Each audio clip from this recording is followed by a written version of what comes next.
Olá, meus amigos e minhas amigas. Parece que a Rússia tem adotado um novo padrão em alguns de seus ataques ultimamente, hein? O de concentrar um ataque mais massivo em uma cidade ou em uma região apenas. Foi isso que aconteceu na noite passada na cidade de Lozova, na região leste do país. A cidade é um importante entrocamento ferroviário no Oblast de Kharkiv e, segundo as autoridades locais, teria sofrido o maior ataque desde o início da guerra. Segundo autoridades ucranianas, a Rússia lançou 34 drones sobre a cidade na noite de terça-feira. Esses ataques atingiram a estação de trem e um depósito ferroviário próximo, além de áreas residenciais. O fornecimento de energia elétrica foi interrompido em cerca de 80% de Lozova, que tem uma população estimada em 50 mil habitantes. Olesny Nerubov, que é o governador da região, confirmou os danos à infraestrutura crítica, além de prédios e casas particulares. E segundo o que escreveu no Telegram o chefe do Conselho Municipal, Serhiy Lezensk, a cidade enfrentou um ataque sem precedentes.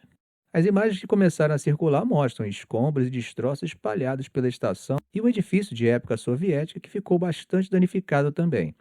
A estatal ferroviária informou que houve vítimas entre seus funcionários, além de danos operacionais e que os ataques interromperam a logística ferroviária. Ainda de acordo com a Força Aérea da Ucrânia, dos 46 drones lançados pela Rússia em todo o país durante a noite, 29 foram abatidos. Além disso, segundo eles, houve o lançamento de um míssil balístico e outros 17 drones atingiram diversas localidades. Bom, gente, essas informações vieram de fontes ocidentais, tá? Agora vamos ouvir um pouco as fontes russas.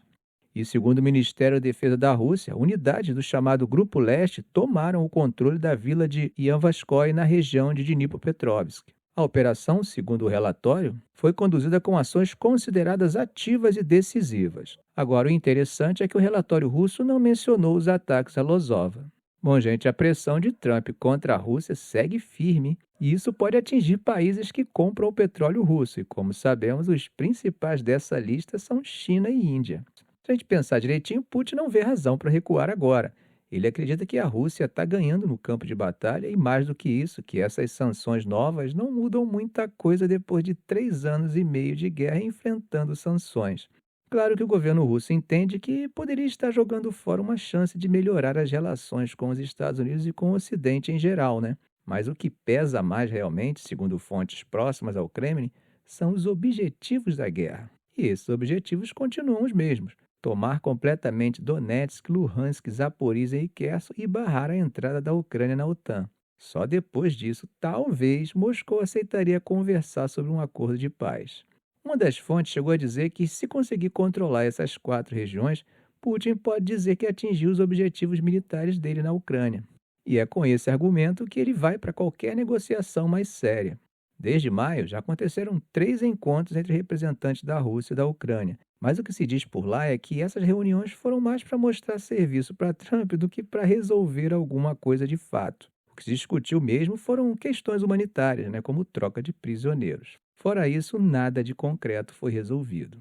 No entanto, gente, Moscou diz que está levando a ideia de um acordo de paz a longo prazo a sério. O problema é que, como sabemos, as posições dos dois lados são bem distantes, né? Putin chegou a dizer na semana passada que vê as negociações de forma positiva, mas as condições colocadas por Moscou não são bem vistas do outro lado. A Ucrânia teria que se retirar completamente daquelas 4 regiões, aceitar uma posição de neutralidade e ainda limitar o tamanho das suas forças armadas. E enquanto isso, Steve Witkoff, que é o enviado especial de Trump, deve chegar à Rússia ainda essa semana para discussões. A viagem dele vem justamente depois de uma escalada na retórica dos dois lados sobre o risco de uma guerra nuclear que nós conversamos aqui nos vídeos anteriores. A Casa Branca diz que Trump quer parar com a matança e que por isso vem pressionando. Apesar de tudo, gente, Putin ainda alimenta a ideia de, no futuro, reconstruir alguma relação com o Ocidente, mas não agora.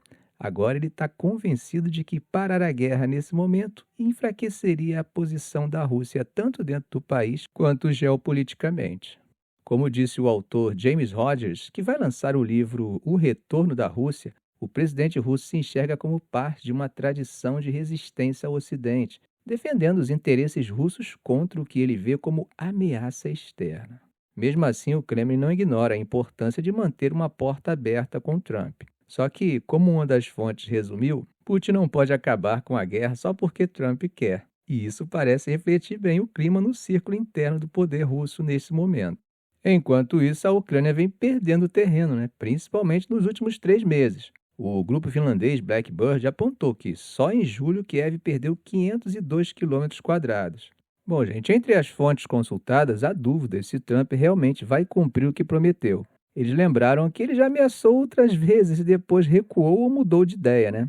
Além disso, ninguém em Moscou acredita que a China vá parar de comprar petróleo russo só por pressão americana. A Rússia, por mais que tenha sofrido economicamente com as sanções, segue mantendo a máquina de guerra funcionando.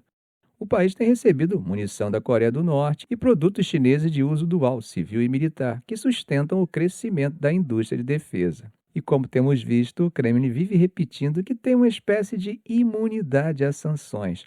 E, segundo o próprio Trump, eles são muito bons em contornar essas coisas. Agora, gente, em março agora, os Estados Unidos teriam oferecido uma proposta para cessar fogo que incluiria a retirada das sanções, o reconhecimento da Crimeia como parte da Rússia e a aceitação do controle russo sobre os territórios ocupados desde 2022. Uma das fontes chamou essa proposta de uma chance fantástica, mas admitiu que parar uma guerra é muito mais difícil do que começar.